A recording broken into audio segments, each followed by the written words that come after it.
Hello and welcome to Ways to Change the World. I'm Krishnan Murthy, and this is the podcast in which we talk to extraordinary people about the big ideas in their lives and the events that have helped shape them. And my guest today is Dr. Adam Rutherford. Now, you probably know him best as that bloke on the radio who talks to us about science and interviews other people about science, but he's also a serious academic at UCL, and he's written a book which doesn't really sound like his area, which is genetics, called How to Argue with a Racist: History, Science, Race and Reality. It's a punchy title. Quite pugnacious, yes. There's no point in being subtle about these things, but we felt that it was an attempt to equip people with the right tools, that they can have arguments about race, especially with people who don't think that they're particularly racist, but actually are saying effectively racist things. A lot of people in the run-up to it, younger people particularly, have said to me, I wish I'd had this book at Christmas or at Thanksgiving. To take on the pseudoscience. Yeah, when people say sort of glib things about, particularly about sport, but music, often racial stereotypes, often positive attribute racism. So saying, black men are better at sprinting, East Asians are better at maths, Jews are more intelligent. Those sorts of racial tropes which are associated with, positive characteristics. Who doesn't want to be faster, sportier or brighter? But actually, they're both untrue scientifically and also have the effect of reinforcing some very ancient racial stereotypes, racialized tropes, which originate at the birth of scientific racism, which is only 300-400 years ago. Can we go through some of the language first then? I mean, first of all, what is race? Do you believe it exists? Is it just a construct? Race definitely exists. And this is a really important thing to state. I state up front. There was a period when I was writing it where we were toying with the title as being, does race exist? Race does exist, and it exists as a social construct, not just because it's a social construct. Social constructs make up the vast majority of how humans interact with each other. Money is a social construct. Time is a social construct. You don't turn up late to things and say, I'm sorry I'm late, but time is just a social construct. Social constructs are the most important way that humans interact with each other. The reason we say it's a social construct is that it used to be thought of as a biological, innate characteristic, that race, as we colloquially define it, is embedded in our genes, which modern genetics has shown is not correct. The standard racial categorizations that people use, and incidentally, that is incredibly flexible. It's been flexible over history and it's flexible today, but they don't align perfectly with what we know about human diversity, genetic diversity, human evolution, the movement of people around the world in history and today. But some people will be confused because they'll go, hang on, but it's the genes surely that make me brown-skinned and you slightly light brown-skinned and other people pink. Yeah, that's absolutely true. So even a social construct has a biological basis to it, but one aspect of understanding the history of race is that pigmentation only really becomes associated with the way we talk about race in colloquial terms really only during the Age of Enlightenment. There's a couple of earlier references to it in terms of character in relation to pigmentation, but in ancient history, loads of references to pigmentation, none primarily associated with character traits as we have them today. So the idea of race comes about because ancient scientists started trying to classify human beings? Yes, exactly. It emerges at the same time as the age of expansion, European expansion, the age of exploitation, of plunder, of empire. And what I argue in the book, which is not my argument, this is a standard argument in history, is that the invention of race is the co-opting, the marshalling of science, of pseudoscience we now know, into a political ideology. So it is a bunch of guys, Enlightenment thinkers, important Enlightenment thinkers, Kant, Voltaire, Linnaeus, Blumenbach, a load of others, many of whom didn't travel, so many of them are not actually doing scientific exploration. Most of them didn't do any measurements themselves, but they are saying, these are the people that we're meeting as Europe expands around the world, and this is how we're going to classify them. It's not just classification, though. It is hierarchical classification, and that's essential to this. All of these classifications they put white Europeans at the top. They're white supremacists in a literal sense rather than the contemporary sense. All of the categorizations say white European people are top, others are below. Pretty much all of them have sub-Saharan Africans or Africans at the bottom of that tier. Now, in those descriptions, what we see are the roots of racial stereotypes that people still have today. That black people are lazy but strong, that East Asians are greedy and haughty. Both of those examples are direct quotes from Linnaeus's first classification of humans in this hierarchy. White Europeans are graceful, kind, and gentle. Why have you felt the need to bring this book out now? Is it, bluntly, because racism's back? Yes, bluntly, yes. I think we've seen a number of things in the last few years which are, you're a news guy, the changing political climate, the rise of nationalism. I think a normalization of racism and discussions about race in public has occurred, which is sort of concurrent with rises in nationalism.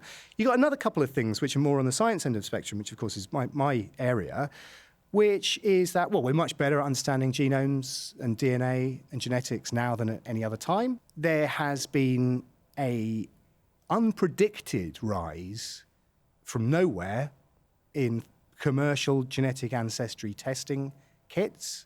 So those companies where you spit in a tube, you send it off, and they give you a map of where your ancestors are from. That's not possible. What they're telling you is where people on Earth are today that have similar DNA to you, and we infer ancestry from that. And at the trivial end of the spectrum, I think this has reinforced a notion of biological essentialism that we don't think is right within genetics, within anthropology and those sciences. But just the notion that, my ancestors are from here, and that has some bearing on my behavior, my identity. The relationship between genetics and identity, I think, is very weak. But I think a lot of people feel it very strongly, and I think these types of kits have reinforced that. And is back very straightforwardly and acceptably, it seems, in political discourse. The idea that Britain, for example, has a national culture that is something to be preserved, that is essentially white. Right. So there's a lot to unpick in that, and in terms of like national identities, I think countries do have national identities. I think they're much fuzzier than the sort of the stereotype one of Britain being purely white. I think that is a close to racist trope, or at least it's a traditional view of Britain, which I don't think is. I think it's ahistorical, basically. Because what does it mean to be British? Are you British? Yes. Am I British? Yes. Where are you born? In Britain. Right. So that legally and actually makes us British. But you're of Indian descent. I'm of half Guyanese Indian descent. An interesting thing happened recently, which was that since I started writing about race and genetics, I noticed that my Wikipedia page entry had been changed immediately after I wrote an article about this. And it had been changed to, it says something like, Adam Rutherford is a British Indo-Guyanese geneticist. And I looked at that and thought, well, that's odd, because that is technically correct. But I've never been to Guyana. I've only ever been to India on holiday. My parents split up when I was very little, and I was raised by my stepmom, who's from Essex. I look like this. I'm from Ipswich. Indo-Guyanese has no bearing on my identity whatsoever. And yet that is what someone else has chosen is my identity. And genetically, that is accurate. But what does that mean about, do I not get to decide what my identity is? Because, mate, I'm from Suffolk. So that relationship between genetics and identity that can be imposed upon you and what you choose, I think is, this is part of the sort of territory we're trying to explore. Yeah, so what is the importance of skin colour in your identity? My personal identity? Because our identity is sort of, the way we describe our identities, as you just said, is often geographical rather than descriptive. Yeah. And as you say, you're sort of, I'm a British Indian, even though India doesn't particularly have a huge bearing on my mindset or how I feel or what my identity is or what's home or anything like that. Yeah. Just because we don't really have a better way of describing me. Yeah. We talk about Asians, we talk about black, white, and Asian people. Well, black and white are colours, and Asia is a place. So how is that race? Sort of. Yeah. Well, yes, you're absolutely right, obviously. And it is a sort of tacit agreement that you roughly know what people are talking about when we colloquially talk about race. We say black people, meaning someone probably of, on average, darker skin than Europeans, who has recent African descent, meaning within the last 400-500 years, maybe, from a continent which consists of, 54 countries and 1.3 billion people. So from a scientific point of view, that's just a non-starter. It's meaningless. It's meaningless for another specific scientific reason, or two reasons. The first is that we know and have known for years that there is more genetic diversity, so more variation in genes within Africa than in the rest of the world put together. And this is a reflection of the fact that Homo sapiens is an African species, and most of our evolution happened within Africa in the last 500,000 years. Only a small proportion, maybe as few as 10,000 people, migrated out of Africa within the last 100,000 years or so, from which the rest of the world's population was derived. So is this sort of if I would put that more, rudely perhaps, are we saying that the rest of the world is just more inbred? Yes. That's not rudely. And so there's not genetic variation? Correct. Yes. If you took two random people from, Rwanda and South Africa, they will be more different to each other genetically than either one of those people is to anyone else outside of Africa, including an Aboriginal Australian, a Chinese guy, whatever. The pigmentation thing, which is what you asked me, is also the same. There is more pigmentation variation within Africa than there is in the rest of the world put together. How? Explain that. Well, there's 1.3 billion people, and the genes that encode pigmentation are more varied within Africa than the rest of the world. So genetically rather than the colour? No, the colour is more varied. The colour too. as well? Yeah. So explain this whole argument around all Europeans come from Africa. They've got black genes. Well, I don't think it's right to say they've got black genes, because I don't know what black genes are. We all have pigmentation genes. We all have roughly the same pigmentation genes, but they vary in many ways. As I said, within Africa, they vary much more than outside of Africa. One of the things that we get confused about in biology, in genetics and evolution, is trying to work out what of our characteristics that are genetically encoded have been selected via natural selection, so they're adaptations, and what are just stuff that happened, right? Drift is what we call it. And a few years ago, the picture was a bit clearer than it is today as we continue to do research. So we do think that pale skin is an adaptation to moving away from the equator into less sunny climates. And that's to do with basic biology, to do with folate metabolism. We can identify regions of the genome which say this has been selected, right? This is definitely an adaptation. So paler skin is an adaptation to the move away from Africa to a certain degree. The variation we see in pigmentation, though, isn't accounted for by that one fact.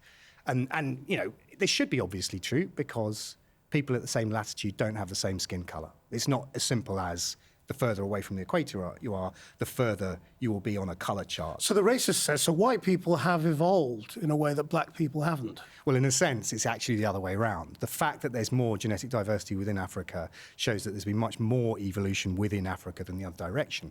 It's just that we're very visual. We're a visual species. And evolution has deceived our eyes by saying the first thing you see in someone is, well, whether they're male or female, primarily, and the second thing is skin color. But skin color is an absolutely terrible proxy for underlying variation between people. So the idea of white and brown people being fundamentally different is a fundamental error, even though they seem visually so different. Yes, that's right. That's right. And so pigmentation is a good example of how deceptive this idea is. African Americans, of which there are something like 42 million currently, almost all of whom are descended from the enslaved from 5 or 6 countries on the west coast of Africa within the last 400 years. We group them and say, or they self-identify as African Americans, but the genetics that underlies that African American status is hugely variable. It is a combination of the fact that they were taken from different countries and mixed without any sense of ancestry, of specific regional ancestry. It is hugely confounded by the levels of breeding within those populations, which is standard over that period of time. And in fact, up to what we estimate is that up to 20% on average of the African American genome is European, right? Because of the often enforced rape of slaves, of the enslaved people during that era. And yet we just go, well, they're black people. Right? They're black people in the same way that Africans are black people. Well, then they're not. I mean, they're genetically distinct. It's really important that I stress that, that having a cultural identity of being African American is, a really important part of that lived experience. But genetically, it is nonsensical. I'm trying to decouple genetic identity from social identity. Okay, and so equally, I mean, if you go back far enough, will every white person find that their relatives are black? Yes. Unequivocally, yes. We're an African species, but that's 70,000 years ago. The isopoint for the world, the global isopoint, is the 14th century BC. Which is not very far away at all. 3,500 years ago, this is the reign of Ramesses II. It's ancient history, but it's history. It's not prehistory. Everyone on Earth at that time is the ancestor of everyone alive today. And I know, I've said this 1,000 times in lectures, and people hear that and they go, that can't be right. And I can take you through the maths if you want. It's in the book. It's pretty complicated, but it is correct. And we know it genetically as well. So again, it makes an absolute mockery of the idea of racial purity, of clear bloodlines. I get a lot of correspondence from people who've taken ancestry tests or are interested in genetic genealogy, and they sometimes say things like, well, we've done my family tree, and I can trace my ancestry back to the 13th century in Ireland, right? They all come from Galway, or something similar, which may be correct, and This is what happened with that Anton Deck. Yes, it is. Genealogy program, isn't it? That's exactly right, and it wasn't. It was a fun program because Anton Deck are fun. The science behind it was pretty pony. That you can't have. Just think about the numbers: 2 parents, 4 grandparents, 8 great grandparents. That's how many generations? 3, right? So that takes us back to maybe the beginning of the 19th century.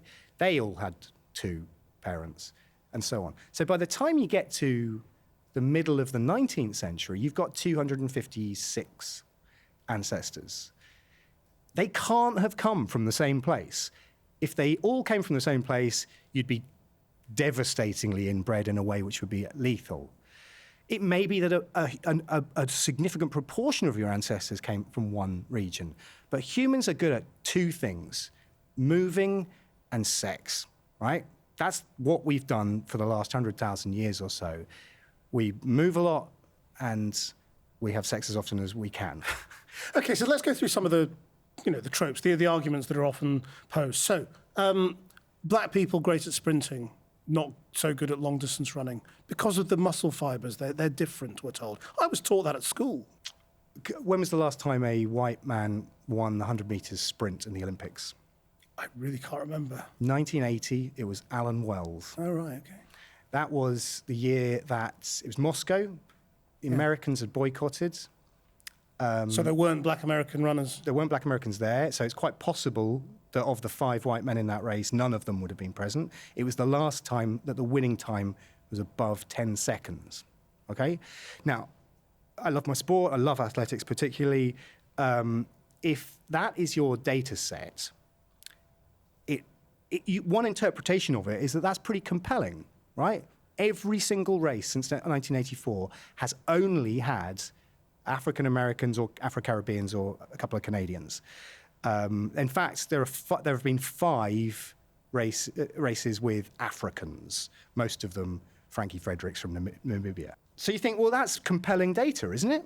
Right? Isn't it? Well, the first thing to say is that's 58 men. Right? And in science, n equals 58 is not a great starting point. The second thing to say is these people are genetic outliers already, right? I mean this with joy in my heart, they're freaks. They can do stuff that we can't do. So they're possibly not representative of the communities or the populations from which they come. So that's 2 things. But I think it becomes a sort of non-scientific but more compelling argument when you think about the distribution of populations that do different sports and are successful in those sports. So, for example, the muscle thing that you mentioned. To be a sprinter, you do need more fast twitch cells, right? They're much better at processing oxygen quickly, so you get good explosive energy. And that is a biologically encoded thing. We don't quite understand the genetics that underlies it, but we know some of the genes that definitely are involved in that process. And at the other end of the spectrum, you've got endurance runners who have very low levels of fast twitch cells and high levels of slow twitch cells, opposite effect. There is a dichotomy there. All sprinters, all people good at explosive energy sports have higher fast twitch cells. And it's genetically encoded. So then you go, well, does that genetic encoding, does that correlate, does that overlap with the racial categories that we're talking about? And that's where the answer becomes no. Right? So not all black people are the same? Well, no. I mean, like we talked about, 42 million African Americans with more genetic diversity than European Americans, 1.3 billion Africans with more genetic diversity than everyone else on Earth. You do see some correlations, but they're not exclusive to those populations. They're not exclusive to geographical groupings, although they might be probabilistically increased. But you see the same the same versions of those genes in different populations all over the world, some of whom are no good at sprinting. When you compare sports that also require explosive energy athleticism, and you see 0 representation from African Americans. Like swim sprinting? Short distance swimming. Yeah. How many black swimmers have there been in the history of the Olympics? I can't think of any. Well, 2, okay. 2. Now, maybe there are biological bases to being good at sports, to being talented at specific sports, and there are, incremental advantages when we're talking about top-level sports, because you're talking about the difference between, 9.93 and 9.92 to get the gold. But they do not account for the fact in any way that only African Americans and them descended from the enslaved have competed in the 100 meters. But isn't it a well-known fact that black people have got heavy bones, yes, and so they sink? It's an absolute beaut, this one. And what's most troubling about it is that many black people think this. Now, again, there's some science that is correct, sort of correct in that statement. There is some evidence, mostly from actuary data to do with osteoporosis, that indicates that on average, African Americans have higher density bones than European Americans. And then the racist trope kicks in, or the myth kicks in, which is that means that they sink, they have lower buoyancy levels, and therefore that accounts for the absolute absence, or effective absence, of African Americans in swimming. Right, to unpick that, first of all, the bone density thing is true-ish. It's true, right? There's lots of complexities within that, but let's say it's true. Does it affect buoyancy? No. What is the strongest correlate between the fact that around about 2/3, 64 to 70% of African Americans can't swim. When Swim America identified the leading causes of why African Americans can't swim, they were, in reverse order, socioeconomic, because swim classes are extracurricular, no role models, just talked about that. Even after segregation in '64, most swimming pools were built in white areas or richer areas. That's 3. Not having parents that swim, but the biggest one, the most significant correlate between not being able to swim is not being taught how to swim. This is systemic structural racism, which is literally lethal, because we know that kids, African American kids between the ages of 5 and 15, drown at 3 times the rate of European American kids. What about rhythm? White people can't dance, all that. Well, that's definitely true.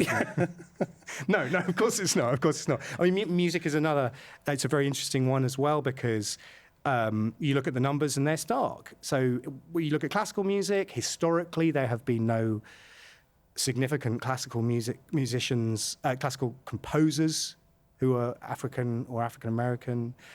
That is a white European domain. And yet black people have dominated in jazz. And one of my favorite lines that I wrote in that book was, all of the best rappers are black, although Eminem is quite good. And we're talking like 2 days after Dave did that's quite astonishing performance at the Brits. So then you say, well, what does that mean? Are musical styles so fundamentally different that they can be accounted for by biological differences between people? Is rap and jazz such a different form of music that it associates with having dark pigmented skin and roots in Africa compared to classical music? Well, obviously the answer to that is no. It cannot be the case. We could show genetically that there is a very strong correlation between dark pigmented skin and being good at rap. That would be an easy experiment to show. Does it mean that those two things are causative, or the pigmentation is causative of that? Well, of course not. Of course it doesn't. It just says that the history of these cultural things, these cultural artifacts, is divided by stratification invented by Europeans. Well, let's just sort of slightly change course for a moment, because you mentioned Dave at the Brits, and I saw you tweeted in support of his statement that Boris Johnson is a real racist. How come? Yeah, and that's obviously part of sort of why you've written this book and what's kind of there's an inner anger around all of this, clearly. Do you think so? Well, it's not very inner, actually, is it? There are certain things which make me angry about these debates. I mean, the swimming thing is one, because it's literally lethal. I'm quite pugnacious about certain things. I mean, yeah, it's a scrappy book. Did you suffer racism as a kid? Not much, a bit, enough that it makes one think hard about these things. Yeah, I mean, look at me. I'm pale-skinned. I was raised in a white family. My family is white. So you didn't see your Guyanese Indian mother suffering racism because she didn't raise you? Well, my parents split up when I was about 7, and I'm sure she did suffer racial abuse. Me and my sister. I'm one of 5. My elder sister is same as me, and then I've got 2 stepbrothers and a half brother. So we look very different from each other, but the pigmentation is the same as my elder sister. My first memory of enduring racial abuse was we think we've dated it to 1980 or maybe 81, and it was that my dad had taken us to the co-op in Capel St Mary, a village outside Ipswich, where we grew up until about that age, and some kids referred to me and my sister as Coco and Leroy. Now, what does that mean to you? What's that a reference to? I don't Kids know. from Fame. Oh, gosh, of course. Yeah. Now, so this is, I mean, I don't think my narrative is particularly interesting for the overarching story, but we thought that was really cool because Coco and Leroy were awesome. I mean, the fact that they're African American was not relevant to either the racists or to a 6-year-old and an 8-year-old. But what I mean is this hasn't been driven by some terrible childhood experience of racism. No, I don't, not fundamentally. My dad was best friends with a guy called Blair Peach, who many people know of. He was murdered by a policeman in riots in Southall around about that same time. So that's, I don't know, it's part of my genesis. So do you think this is what's happening at the moment? You know, that there is any sort of sense of, not history repeating itself, but that our leaders using science, eugenics, or pseudoscience to justify policies that are essentially racist? I think we're seeing a recapitulation of some of those earlier ideas from the 17th and 18th century of a pseudoscience being co-opted into a pre-existing ideology rather than what it should be, which is science generates data and then it's released into the world and people can make policy decisions. What makes you say that? Is it Dominic Cummings advertising for weirdos and misfits? I think it is. I think it's so. We've just gone through this young man, Andrew Sabisky, who was employed and then sacked as an advisor to Dominic Cummings. I think there's a very interesting characteristic shared by both Cummings and Sabisky there, based on the limited amount of information that they've put out into the world. I don't know either of them, but it appears that Cummings is very enamored with science. He seems to think that there is going to be a technological, scientific solution, a rational approach to solving a lot of the issues that we have as a society. Now, based on what I've read about what I've read of his discussions of these types of issues, some of which are a few years old, some of which, one specific example is a blog he wrote after a conference he went to, held at Google, which I used to help organise, no, not that year, called SciFu. And there's a long blog he wrote about it in which he describes some of the astonishing science that goes on that was discussed at this meeting. And the whole thing about this meeting is this is bleeding edge stuff. These are the top, most interesting thinkers. This is where we're going with that. His write-up is interesting. It's interesting because he's clearly enamored with this stuff, but clearly doesn't understand a lot of it. So he talks about things like, Neanderthal cloning, I think is one, or bringing back woolly mammoths. He talks about CRISPR editing for genetic engineering of potentially for babies, so designer babies as a concept, and that relates to eugenics, and that's part of the whole sort of contemporary ideas about what we can do with eugenics. And so on, whatever else is in the blog. When you go through it, when you're looking at who he's talking to, a scientist, well, I look at it and go, yeah, this is fanboying without doing the legwork. Now, I read some of the stuff that Andrew Sabisky wrote, including on that same blog, and it's the same, right? So it says things like, Sabisky said at one point that African Americans, I'm paraphrasing because I don't have the quotes in front of me, so give me a wide berth on this. African Americans or African people do less well in IQ tests. That is correct. There's a lot of historical context there. There is a lot to unpick in that data. The best data that we have says African countries, on average, do less well than European countries. He then goes on to say, I think that the cause of this is genetic, and then goes on to say a bunch of other stuff, some of which is odious, some of which is sort of just uninteresting.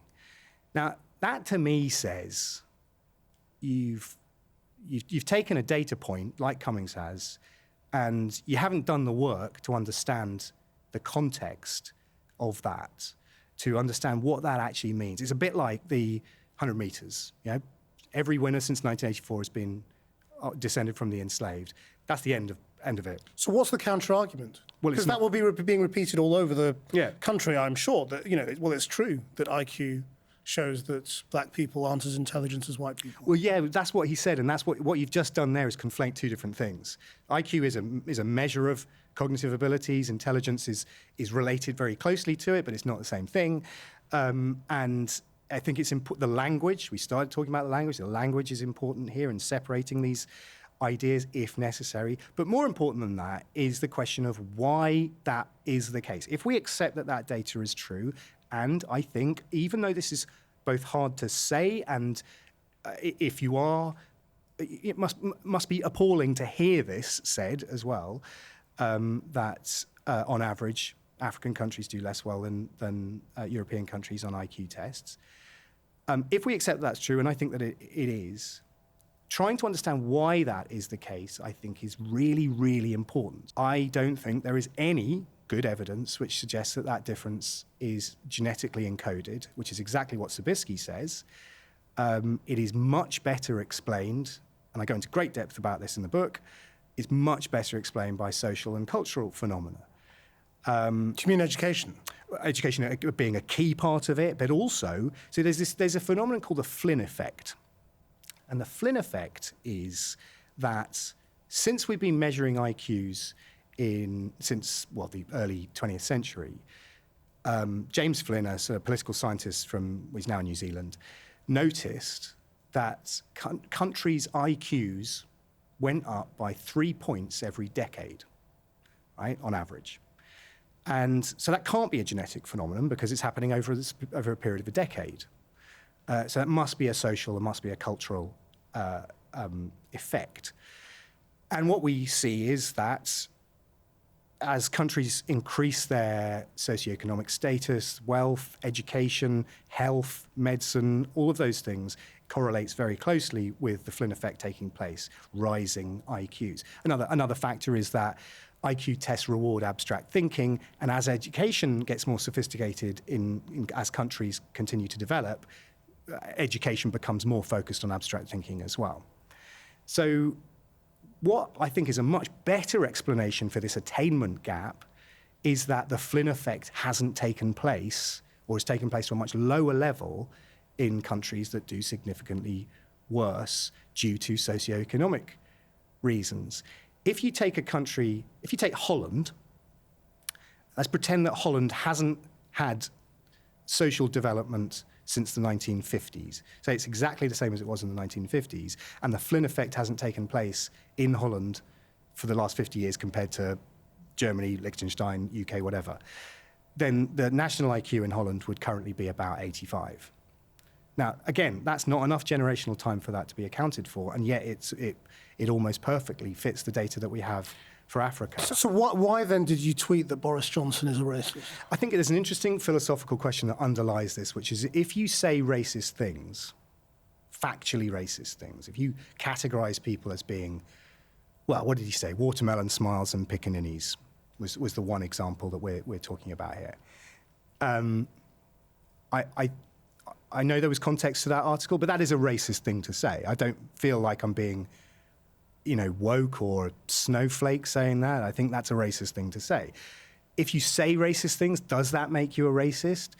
My sense is it does. We can never know the intentions of someone's heart. I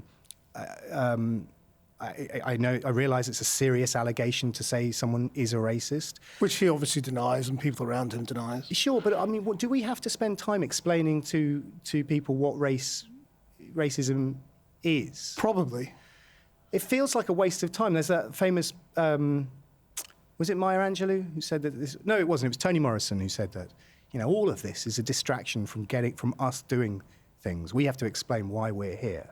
We have to justify our presence. We have to spend time saying, yes, what you said was racist, and this is why it's offensive, and this is why you probably shouldn't say it from both a polite sense, but also a scientifically inaccurate sense. We shouldn't have to do that. I was slightly disappointed, massively disappointed, by everyone turning up and saying, after Dave's that performance, saying Boris Johnson's not a racist. I mean, this is a huge distraction from what we, I don't know, from just getting on with stuff. We're trying to make progress. This feels backwards. This feels like, well, this has happened since the book has been published. It was only a couple of weeks ago. This feels like, God, I've hit a cultural seam that is something worth mining. So what do you see as the fundamental difference then between those people who are arguing over whether Boris Johnson is racist and you putting your arguments here about science in the book? Well, that expression of vocal racism by our politicians, by our leaders, by Trump, the fact that the Jewish Chronicle had a picture of Jeremy Corbyn saying racist and anti-Semitic in the run-up to the election, regardless of whether you think that is true or not, the fact that the Jewish Chronicle did that indicates that there is a normalization of accusations and discussions of race in public life. Racism is not founded on rational principles, but is historically and today, people revert to using science to prop up those opinions. And that's what the book is for. It's to say, if you're a racist, you're asking for a fight. And the differences between me and you is that you can't have my tools. You can't use science to defend your position because race is not supported by what we understand about evolution, about genetics, about the way we've migrated around the world, about genealogy, ancestry, all of those things.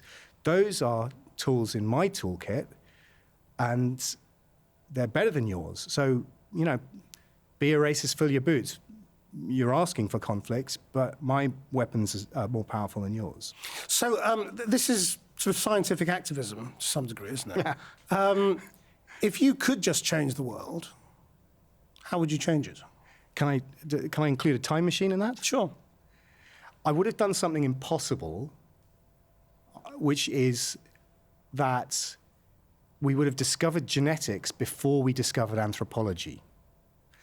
Because the whole trajectory, and historians and anthropologists are going to lose their stuff when they hear me say this, but if we had discovered molecular genetics in the 16th century and the variation of people as encoded in our genes, rather than what happened, which is that men of pseudoscience categorize people by mostly by a single visual obvious trait, which is pigmentation.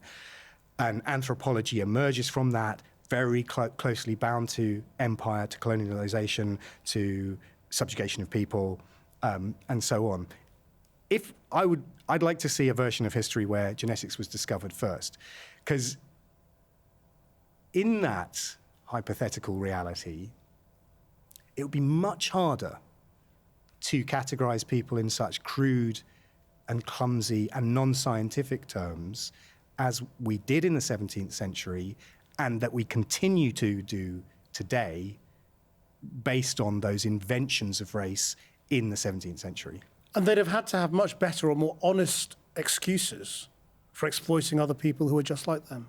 Well, it's the same argument we were just talking about. You can't have science to justify this because the science doesn't support those myths, those stereotypes, those justifications for subjugation. I'm not saying that I'm not going to fix racism with this book, obviously. Bigotry shifts according to social and cultural mores anyway. What I'm saying is you can't have science. I'd love to know what world we'd be in now if we'd known what we know now about genetics at the birth of scientific racism. Adam Rutherford, thank you very much indeed for sharing your ways to change the world. I hope you enjoyed that. Lots more we could talk about, but we've got to draw it to an end at some point in time for now. Maybe we'll have you back for the next one. I hope you enjoyed that. If you did, then please do give us a rating and a review. All of these interviews are viewable on the Channel 4 News YouTube channel. Our producer is Rachel Evans. Until next time, bye-bye.